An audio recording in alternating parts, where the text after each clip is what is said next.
So a great run play to complement the 0-1 trap is the halfback zone or halfback off tackle. Depending on how it's listed in your playbook, it's named something different oftentimes, but it's the outside run, outside handoff in the single back big. And the reason why I like this play so much is because you can take it inside or outside. And when you attack the line of scrimmage, you want to hold your stick at about 11 o'clock. You don't want to hit the turbo button. You're going to read the defense and decide where you're going to turn it up or if you're going to run it outside. Another thing that you want to do is count numbers. So as you look inside the box, we have 1, 2, 3, 4, 5, 6, 7 guys inside the box. We have enough blockers to take care of that. We have this hanger guy over here. So if the play were to happen to bounce outside, we have this hanger guy over here that's going to cause us problems. So what we're actually going to do is flip it. And what that guy is, that is the cover 3, or I'm sorry, the flat defender in the cover 3. The safety rolls down toward the box or inside the box. So you always want to run away from him. And because the set's even, we're able to flip it and that guy doesn't move. If we were to run something that was uneven, that guy would actually follow our receiver over. If we had an extra receiver on the left, he would be on the left side as well. But because the set's even, we're able to flip this at will and basically run away from that extra defender. So we're going to run it to the left. And again, we're going to hold our stick at about 11 o'clock and we're going to make the read. And then we're going to bounce it. That looked like a bounce to me, and we get good yardage there. All right, and what we're looking for basically is penetration on the outside.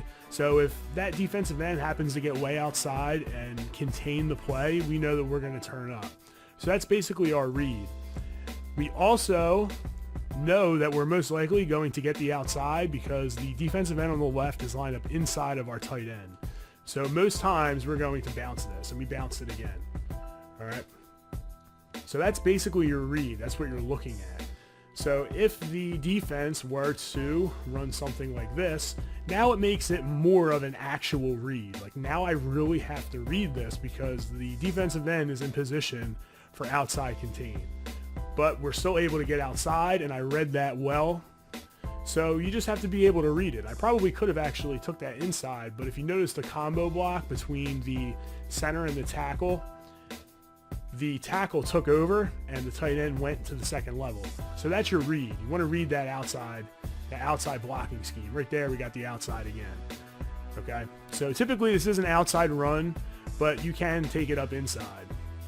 So I'm just going to force it inside regardless and just kind of show you what it would look like. So we're going to go 11 o'clock and then we can cut it back, cut it right back up the middle. All right, I'm going to run that again. I'm going to run it to the left side this time, and we're just going to run it and then cut it back. All right, so we can bend this, which is really good. It makes the defense have to play honest, and it's a run that's very tough to stop, very tough to defend if you're an offensive player that's smart and can read blocks. The next play that we're going to take a look at is the halfback blast, and the rule with this run is that the guard on the back side is going to pull to the play side for the linebacker that's most outside but inside the box.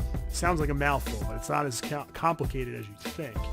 So to test this rule, or to test any type of pulling lineman, what I always do is put 2 linebackers on one side.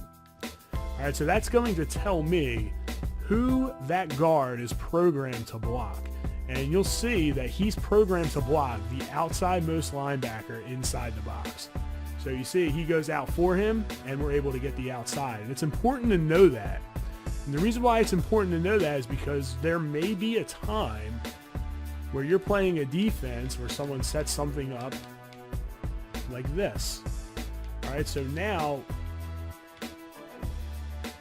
we don't have numbers over here on this side, on the right.